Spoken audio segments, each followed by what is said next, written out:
Atos capítulo 12, diz assim, ó: por aquele tempo, mandou o rei Herodes prender alguns da igreja para os maltratar.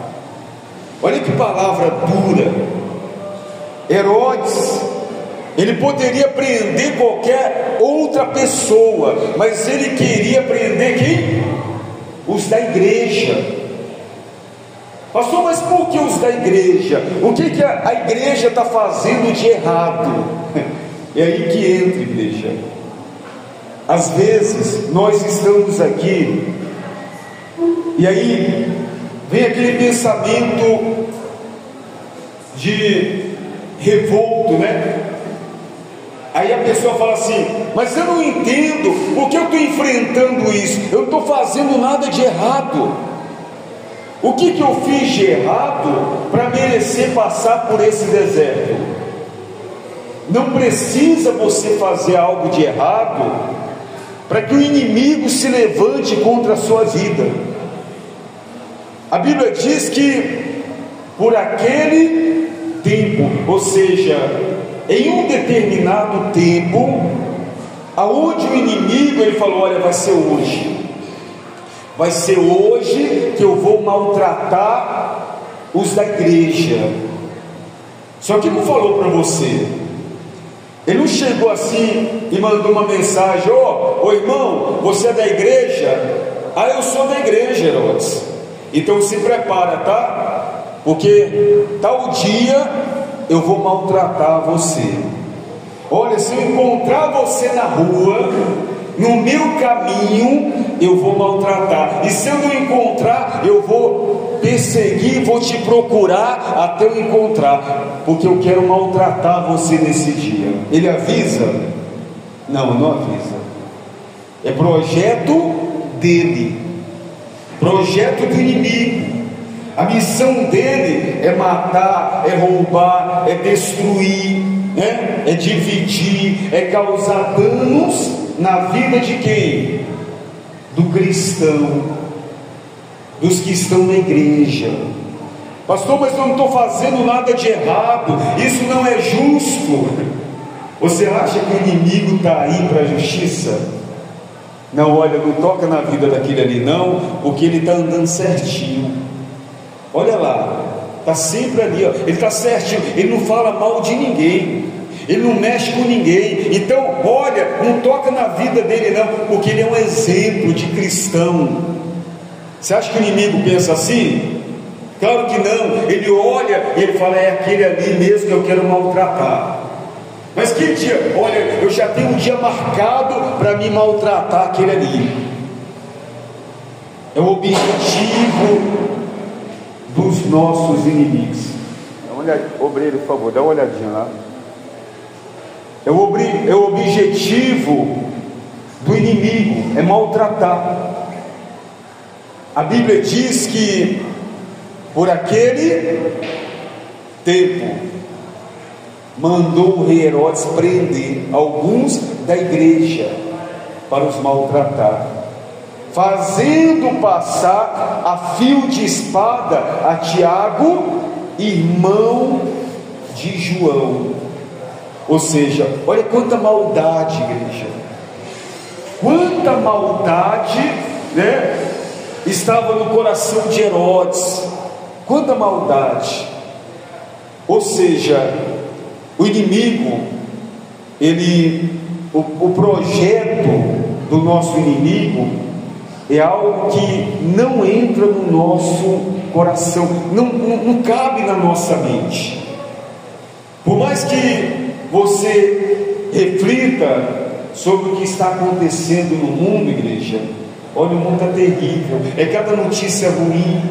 Você liga o noticiário e você assiste por um tempo aquelas notícias, você fica assim: eu não acredito que isso aconteceu. Por que fizeram isso com esta pessoa? Por que maltrataram tanto esse ser humano?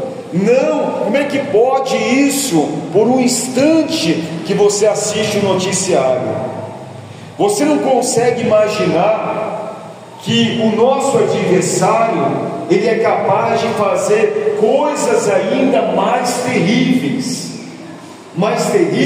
do que aquilo que você já viu fazer. Então, olha o que ele fez aqui. Ele fez passar a fio de espada a Tiago, irmão de João. Ou seja, ele fez algo na família do discípulo, que era João. Ou seja, eu vou começar pela família. Eu vou começar por aquilo ali. Ele é irmão de João, então eu vou começar por ele mesmo. Por ele mesmo. Ou seja, ele não pede licença. Ele não envia mensagens. Hoje você vê que as mensagens, elas circulam muito rápido, né? Muito rápido. É impressionante como as mensagens elas circulam de uma forma rápida hoje. Mas o inimigo ele não te prepara para as lutas. O inimigo, na verdade, ele não quer que nós venhamos estar preparados para aquilo que vai vir. Só que uma coisa é o inimigo, uma coisa é o adversário, outra coisa é a palavra de Deus. A palavra de Deus, ela nos prepara e nos dá condição para resistir o dia mau. Você já ouviu falar do dia mau? A Bíblia diz que nós temos que se revestir da armadura para que possamos resistir o dia mau. E depois de resistir, nós temos que ficar o quê? Permanecer inabalável. Pastor, mas tem notícias que vêm para abalar, vêm para jogar na lama, vêm para derrubar. Só que a palavra de Deus, ela antecipa você e te prepara para aquilo que há de vir. A palavra de Deus diz que nós vamos enfrentar dias difíceis, e nós temos que saber disso, igreja. Olha, quer dizer que eu vim na igreja para ouvir que eu vou enfrentar dias difíceis? Todos nós iremos enfrentar dias difíceis. Só que a palavra nos dá um respaldo tão grande, que quando chega um dia difícil, você já está fortalecido e amparado e revestido para poder suportar esse dia. E se não é a palavra de Deus na nossa vida, nenhum de nós conseguiríamos resistir. Sabia disso? Nenhum de nós. Os discípulos de Jesus já havia sido instruído: olha, assim como eles estão me perseguindo, vão perseguir vocês também. E o que eles estão fazendo comigo, tentando me humilhar ou me sacrificar, olha, o que eles estão fazendo comigo, tenha certeza também que vai acontecer com vocês. Então se prepare, se revista do poder de Deus. Ou seja, a palavra de Deus, ela sempre nos dá uma condição antecipadamente para aquilo que iremos enfrentar. A Bíblia fala sobre o Apocalipse, né? Dias que virão, dias difíceis, mas ele fala que aquele que teme a Deus, de todas estas coisas, ou seja, serão livres, ou seja, vão vencer. O que teme a Deus, o que guarda a palavra, o que se reveste do poder de Deus. Você vê que as notícias e os acontecimentos, elas chegam em todo lugar desse planeta, chegam sem pedir licença. E se não é o revestimento de Deus na nossa vida, nenhum de nós suportaríamos, igreja, nenhum de nós. Olha o que diz a palavra: ele passou a fio de espada o irmão de João, e vendo ser isto agradável aos judeus, prosseguiu prendendo também a Pedro. E eram os dias de pães asmos. Você vê que o projeto do inimigo de Herodes era ambicioso. Ele queria fazer maldade, na vida de uma pessoa hoje. Amanhã eu vou fazer maldade na vida do outro. Amanhã eu vou fazer maldade na vida do outro. Ou seja, o projeto e o planejamento do nosso adversário é esse. Ele não cansa de fazer o mal, igreja.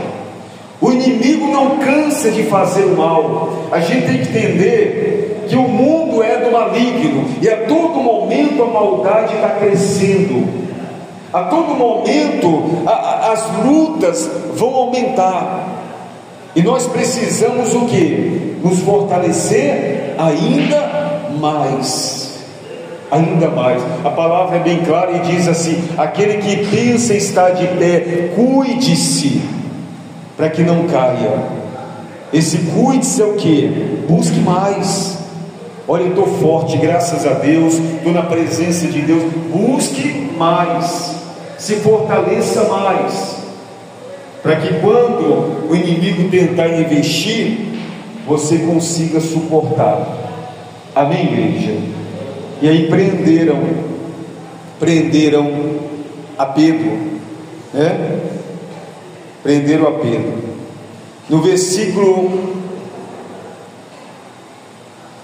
5 diz assim, Pedro, pois, no versículo 4, tendo feito prender, lançou no cárcere, entregando a 4 escoltas de 4 soldados cada uma, para guardarem, tensionando apresentá-lo ao povo depois da Páscoa. Você vê que o pensamento de Herodes era tão maquiavélico, era tão maldoso, que estava tudo projetado na mente dele. Só que não falou para ninguém. A intenção dele era matar a Pedro de uma forma pública, para humilhar a igreja. Ele não queria somente prender, ele não queria somente matar, ele queria, ou seja, causar sofrimento. Às vezes você e eu não percebemos isso, mas esse mundo, ele é especialista em causar o que? Sofrimento. As pessoas estão sofrendo, igreja. O sofrimento está batendo nas portas. Aliás, nem pede licença, nem bate, vai entrando nas famílias. Hoje, aonde você chega, você vê sofrimento na expressão das pessoas. Você vê sofrimento nos campos da vida das pessoas. Você começa a conversar com um, com o outro, você vai percebendo, olha, quanto sofrimento na vida dessa mulher. Aí o outro ali, você começa a ver quanto sofrimento na vida desse homem. Meu Deus, que sofrimento é esse? Ou seja, ele não quer somente matar, roubar e destruir. Ele quer principalmente causar sofrimento na igreja, porque ele sabe que nem todo mundo suporta sofrer. E Deus, ele falou que nós temos que aprender a padecer pelo nome dele. Nós temos que aprender a suportar. Nós só vamos vencer, prevalecer, quando nós aprendermos, olha, eu vou resistir, eu vou suportar. E o inimigo vai olhar para você, esse aí realmente é forte, esse aí realmente suporta. Ele não queria apenas prender a Pedro, ele queria humilhar, ele queria causar um choque na igreja. E hoje o que a gente tem visto é isso: o inimigo tentando causar um choque na igreja, para que as pessoas venham o quê? Se dissipar, para que as pessoas venham abrir mão do caminho da fé. Mas para onde nós vamos, igreja? sendo que na igreja nós enfrentamos luta, buscando a Deus nós enfrentamos luta, imagine lá fora, sem Deus, imagine lá fora. Então Pedro, ele suportou, ele sabia que o inimigo não ia parar por ali, mas ele suportou, e ele teve um apoio também, um apoio que você e eu temos todos os dias. Que apoio que Pedro teve? Às vezes você fala assim: olha, ninguém me apoia, ninguém me ajuda, eu estou nessa luta sozinho. Olha, eu não vejo ninguém estendendo a mão, eu não vejo ninguém me apoiando, me ajudando. Se você estiver na igreja, você tem uma força tão grande ao seu favor que você não faz ideia. Olha o que aconteceu aqui, no versículo 5. Pedro, pois, estava o quê? Guardado no cárcere, mas havia o que, igreja? Oração incessante a Deus por parte da igreja a favor dele. Havia oração por parte de quem? Da igreja. Olha como é importante você fazer parte da igreja. Havia oração incessante a favor de Pedro.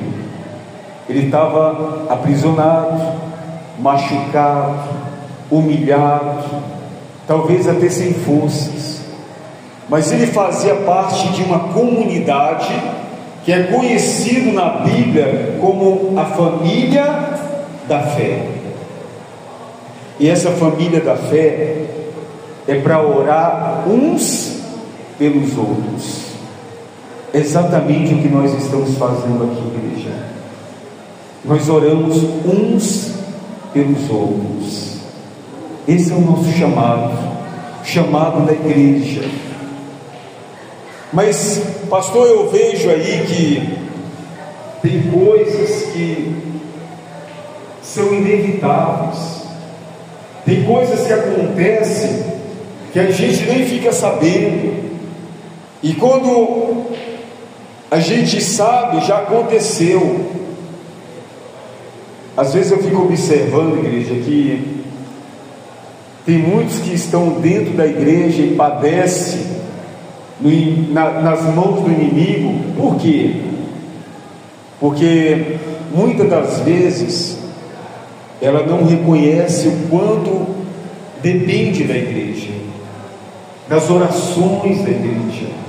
Nós não estamos aqui apenas para participar de uma reunião, nós estamos aqui para cuidar uns dos outros, orar uns pelos outros. Então, como é importante isso? A Bíblia diz que a igreja estava em quê? Em oração. Mas a igreja sabia que Pedro estava preso? Com certeza. Toda a igreja sabia. É claro que tem problemas que você enfrenta, que você não vai falar para todo mundo: eu estou passando isso.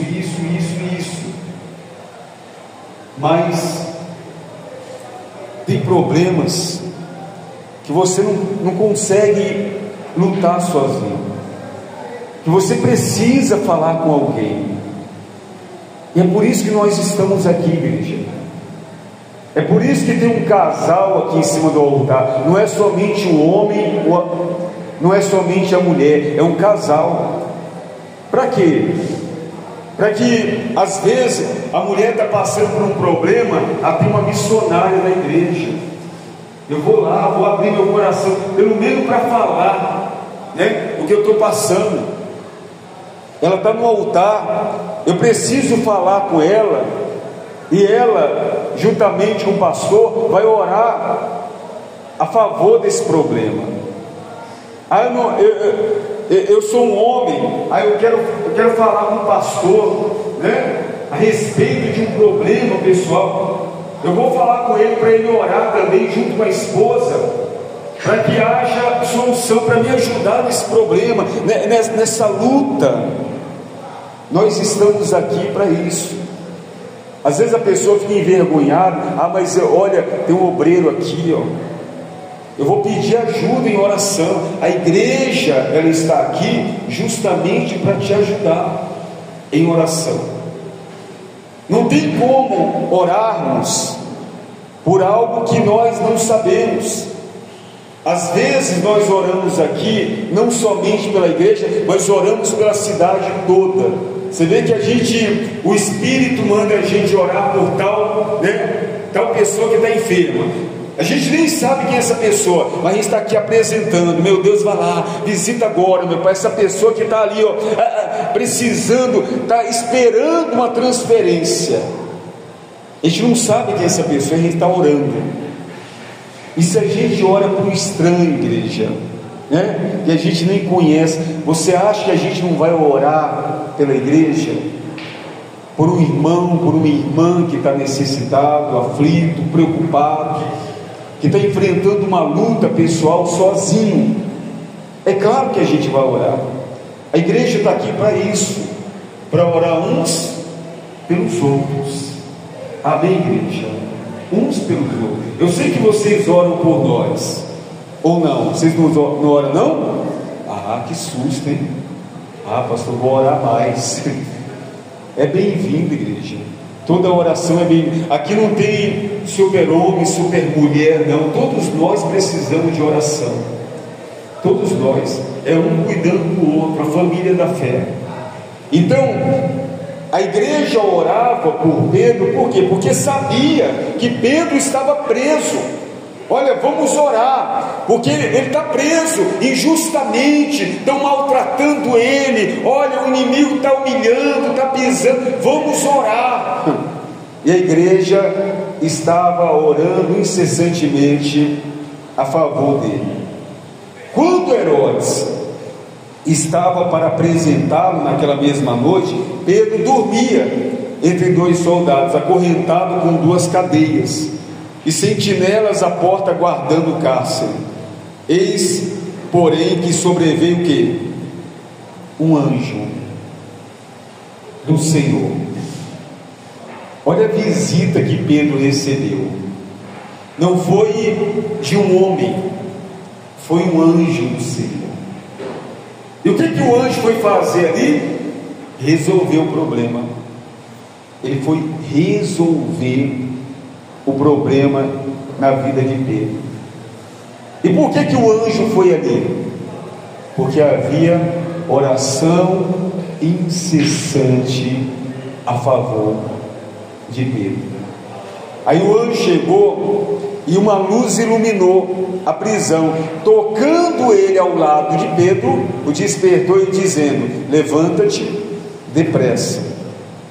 Então as cadeias caíram-lhes das mãos. Quando o anjo chegou, ele falou assim para Pedro: Pedro, levanta depressa. E Pedro levantou, obedeceu. Na mesma hora as cadeias caíram. Ou seja, o anjo veio numa missão. A missão do anjo era libertar Pedro. Você acha que tinha alguém capaz de impedir o anjo ali? Claro que não, igreja. Então a gente tem que entender o tamanho do poder da oração da igreja. Se uma pessoa, a Bíblia diz que muito efeito tem a oração de um justo. Um justo tem muito efeito. Imagine 2, imagine 3, imagine uma igreja inteira orando, incessantemente a favor de alguém. Imagine o poder dessa igreja. E é por isso que nós estamos aqui. Nós viemos aqui para orar por você, pela sua família e por todos que necessitam, igreja. Todos.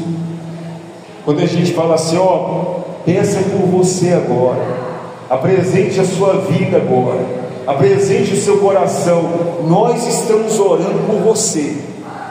Quando a gente fala assim, ora, agora você vai orar por aquele ente querido, aquela família, aquele familiar que precisa de uma ajuda. Nós vamos orar por essa pessoa agora. É a igreja inteira orando por essa pessoa. ou por essas pessoas. O poder de uma igreja em oração é muito forte, e nós somos a igreja. Então, qual é o dever da igreja? Orar sem cessar. Orar sem cessar. Pastor, eu já faço a minha parte. Se você faz a sua parte, imagine dois ligando aqui na terra no mesmo propósito. Não é isso que a palavra diz? Que o que ligares na terra será também ligado nos céus? Então, igreja, entenda essa palavra, guarda no seu coração. Eu sei que você é uma pessoa de oração, eu sei que você é uma pessoa de fé, mas muito mais efeito tem a oração da igreja unida, orando no mesmo propósito. E é por isso que nós devemos estar aqui, orando em todo o tempo. É por isso que você saiu da sua casa e veio. Olha, você vai para a igreja para quê? Eu vou orar lá. Nós vamos orar, nós vamos buscar a Deus. Mas você não pode fazer aqui na sua casa? Eu posso, mas quando eu faço lá na igreja, a oração é mais forte. Olha, a resposta vem mais rápido. Deus já envia o anjo com a missão, e eu tenho certeza que aquilo que você pedir aqui hoje, Deus vai enviar um anjo para resolver a sua vida, para resolver o problema que você está enfrentando. Amém, igreja? E o anjo falou: levanta. E aí as cadeias caíram. E disse-lhe o anjo: cinge-te a calça, as sandálias. E ele assim o fez. E disse-lhe mais: põe a capa e segue-me. Ou seja, você está livre. Eu vim aqui nessa missão para te libertar, para mudar a sua vida, para resolver o problema. Por que o anjo foi lá? Por causa da oração da igreja. Aonde que essa igreja poderosa ela está? Ela está aqui hoje. Ou seja, na força da sua oração, Deus vai resolver todos os seus problemas. Amém, igreja? Quem entendeu a palavra de Deus, guarda no seu coração. Guarda no seu coração. Nós vamos beber da água consagrada. Nós vamos apresentar. Nós vamos orar. E Deus vai abençoar a sua vida. Amém, igreja? Glorifica bem forte o nome do Senhor Jesus. Glória